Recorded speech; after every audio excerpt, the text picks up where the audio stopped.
চিকিৎসকের পেশা যেভাবে ইবাদতে রূপ নিতে পারে। ইসলামের দৃষ্টিতে চিকিৎসা পেশা একটি সম্মানিত পেশা। এটি পেশা শুধু জীবিকা নির্বাহের একটি উপায় নয়, বরং এটি এক ধরনের ইবাদতও বটে। একজন চিকিৎসক যত দক্ষ ও জ্ঞানী হন না কেন, যদি তাঁর অন্তর পবিত্র ও আচরণ সুন্দর না থাকে, তাহলে রোগীর কাছে তাঁর প্রভাব সীমিত থাকে। তাই চিকিৎসকের জন্য নৈতিক আদব, আন্তরিকতা ও আল্লাহভীতি অত্যন্ত গুরুত্বপূর্ণ।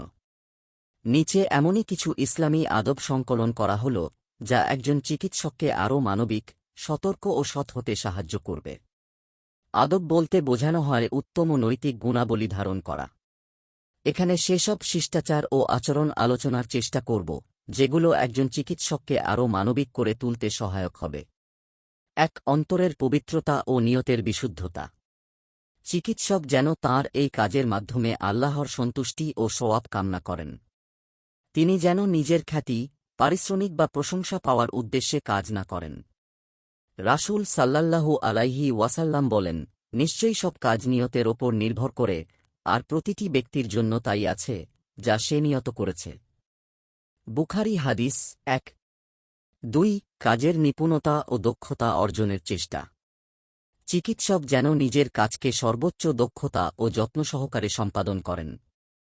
রাসূলুল্লাহ সাল্লাল্লাহু আলাইহি ওয়াসাল্লাম বলেছেন, নিশ্চয়ই আল্লাহ তাআলা পছন্দ করেন, যখন তোমাদের কেউ কোনো কাজ করে, সে যেন তা ভালোভাবে করে। মুসনাদে আবু ইয়ালা ৭ ডিভিশন ৩৪৯। ৩. আল্লাহর ওপর পূর্ণ বিশ্বাস ও নির্ভরতা। চিকিৎসক বিশ্বাস রাখবেন যে তাঁর জ্ঞান ও চিকিৎসা শুধু একটি উপায় মাত্র। সুস্থতা ও নিরাময়ের প্রকৃত মালিক হলেন আল্লাহ তাআলা। তিনি যখন ইচ্ছা করবেন আরোগ্য দেবেন। ইরশাদ হয়, আর আমি যখন অসুস্থ হই, তিনিই আমাকে আরোগ্য দেন। সূরা শুআরা আয়াত ৮০। ৪. তাকদিরে সন্তুষ্ট থাকা।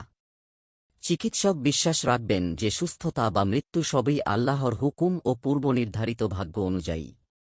ইবনে আব্বাস রাদিয়াল্লাহু আনহু বর্ণনা করেন, একদিন আমি রাসূলুল্লাহ সাল্লাল্লাহু আলাইহি ওয়াসাল্লাম এর পেছনে ছিলাম। তখন তিনি বললেন, জেনে রাখো, যদি গোটা মানবজাতি তোমার উপকার করতে চায়, তারা উপকার করতে পারবে না, যতটুকু আল্লাহ তোমার জন্য নির্ধারণ করেছেন ততটুকু ছাড়া। আর যদি তারা তোমার ক্ষতি করতে চায়, তারা ক্ষতি করতে পারবে না, যতটুকু আল্লাহ তোমার জন্য লিখে রেখেছেন শুধু ততটুকুই। তিরমিজি হাদিস ২৫১৬। চিকিৎসক কখনোই নিজের জ্ঞান ও দক্ষতা নিয়ে অহংকার করবেন না। ভাববেন না যে তিনি রোগ নিরাময় করেন।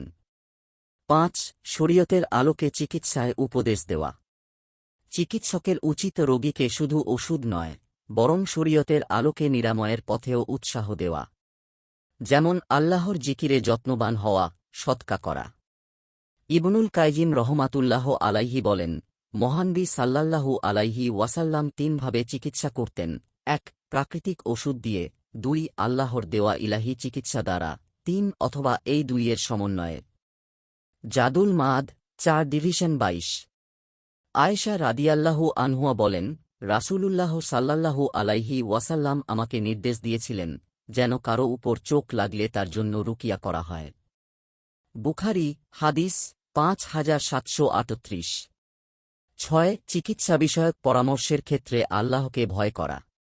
রোগীর ছুটি প্রয়োজন কিনা, অস্ত্রোপচার জরুরি কিনা, গর্ভনিরোধক ব্যবহার করা জায়েজ কিনা কিংবা ডিম্বাশয় অপসারণ করা প্রয়োজন কিনা ইত্যাদি ক্ষেত্রে চিকিৎসকের উচিত আল্লাহকে ভয় করে সঠিক পরামর্শ দেওয়া।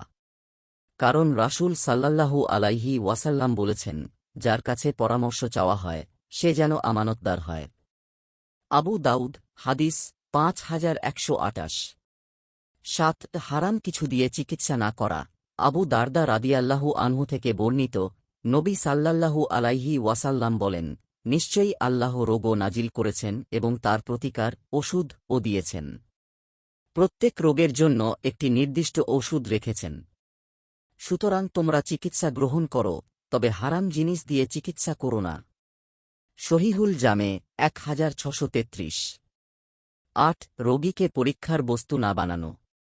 রোগীর ওপর এমন কোনো ওষুধ বা অপারেশন প্রয়োগ করা যাবে না, যা আগে নিশ্চিতভাবে কার্যকর বলে প্রমাণিত হয়নি, বিশেষ করে যদি এতে গুরুতর পার্শ্ব প্রতিক্রিয়া হওয়ার আশঙ্কা থাকে। কারণ এটা আল্লাহ কর্তৃক আদম সন্তানকে সম্মানিত করার পরিপন্থী। তবে যদি কোনো ওষুধ প্রয়োগ না করলে ক্ষতির আশঙ্কা আরও বেশি হয়, তাহলে কম ক্ষতি বিবেচনায় ওই ওষুধ প্রয়োগ করা যাবে। 9. রোগীর আর্থিক অবস্থা বিবেচনায় নেওয়া ওষুধ লিখে দেওয়ার সময় বা রোগীকে ভর্তি করানো, অপারেশন কিংবা টেস্টের পরামর্শ দেওয়ার সময় রোগীর আর্থিক অবস্থা বিবেচনা করা জরুরি। এক মুসলমান হিসেবে অপর ভাইকে সাহায্য করা তার দায়িত্ব। 10. রোগীর গোপনীয়তা রক্ষা রোগীর ব্যক্তিগত তথ্য গোপন রাখা এবং প্রয়োজন ছাড়া তার শরীরের গোপন অঙ্গ দেখার চেষ্টা না করা। যতটুকু অংশ না দেখলেই নয় ততটুকুই শুধু দেখা। 11. রোগীদের সঙ্গে কোমল আচরণ করা রোগীদের সঙ্গে ব্যবহার, ফি নির্ধারণ সহ সার্বিক কথাবার্তায় দয়ালু ও নম্র হওয়া উচিত। নবী সাল্লাল্লাহু আলাইহি ওয়াসাল্লাম বলেন, নিশ্চয়ই আল্লাহ রফিক, কোমল, তিনি কোমলতা পছন্দ করেন এবং যা কোমলতার মাধ্যমে দেন তা কঠোরতার মাধ্যমে দেন না। মুসলিম, হাদিস 2593। তাই আসুন আমরা চিকিৎসা পেশাকে শুধু একটি পেশা নয়, বরং আল্লাহর সন্তুষ্টি অর্জনের একটি মাধ্যম হিসেবে গ্রহণ করি এবং রোগীদের প্রতি সদয় ও নৈতিক দৃষ্টিভঙ্গি প্রদর্শন করি। লেখক, প্রাবন্ধিক ও অনুবাদক। নিয়মিত ইসলামিক এবং স্বাস্থ্য বিষয়ক ভিডিও পেতে লাইক, কমেন্ট, ফলো এবং চ্যানেলটি সাবস্ক্রাইব করে পাশে থাকবেন। মহান আল্লাহ আপনাকে উত্তম যা দান করুক। আমিন।